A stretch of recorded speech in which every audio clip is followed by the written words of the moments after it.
Petite histoire de la Syrie et du Liban, deuxième période, la Syrie du Moyen-Âge, suite, chapitre 5, la Syrie byzantine de 395 à 634, suite.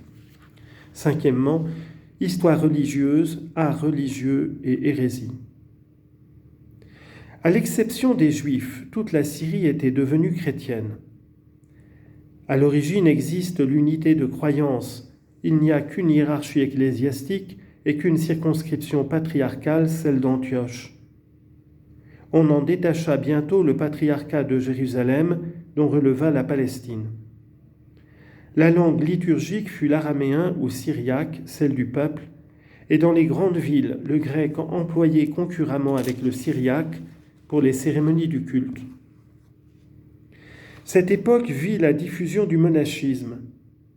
Les moines vivaient tantôt isolés dans les solitudes ou déserts, ce sont les ermites, tantôt groupés en communautés ou monastères. Ces hommes de Dieu avaient renoncé à tout. Ils priaient, travaillaient la terre, étudiaient, composaient des livres, ouvraient des écoles, des hôpitaux et parfois se faisaient missionnaires.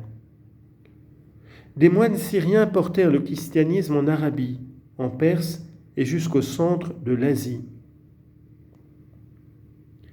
Les principaux moines de cette époque furent, en Palestine, saint Hilarion, dans le nord de la Syrie, saint Maron, saint Marcion, près d'Antioche, saint Siméon le Stylite, au Liban, saint Abraham, venu d'Édesse ou Urfa, ainsi que saint Nonus, qui évangélisa Héliopolis ou Baalbek. Signalons surtout le docteur et orateur saint Jean Chrysostome, en grec bouche d'or, d'abord moine, ensuite prêtre d'Antioche et patriarche de Constantinople. On lui attribue une liturgie qui jouit d'une grande vogue dans l'Église grecque. Elle fut traduite en syriaque puis en arabe pour l'usage de la Syrie. À cette époque, l'art syrien est surtout religieux. En architecture, il est caractérisé par l'emploi de la coupole et des pierres apposées sans ciment. L'ornementation est très riche. Elle prodigue les figures géométriques ou arabesques, comme on les a appelées abusivement, carrés, cercles, losanges, croix, entrelacés les uns dans les autres. Elle multiplie les mosaïques aux couleurs éclatantes.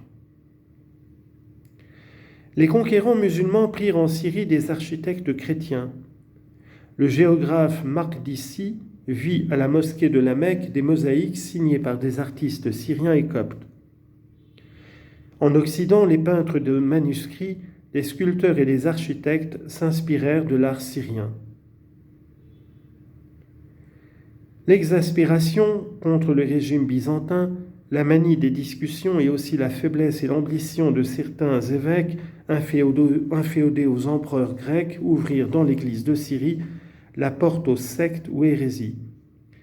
Les principales sont celles des nestoriens, des monophysites, des monothélites.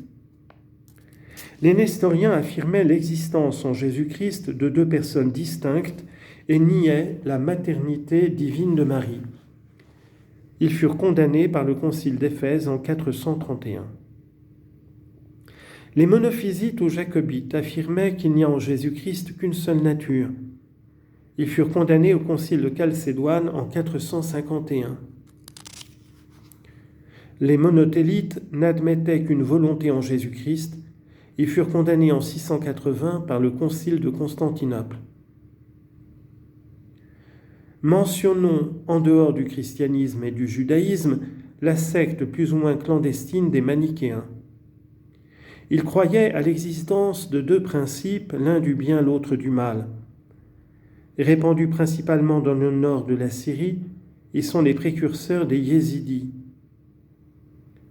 Chacun de ces groupes prétendit ériger une hiérarchie ecclésiastique indépendante.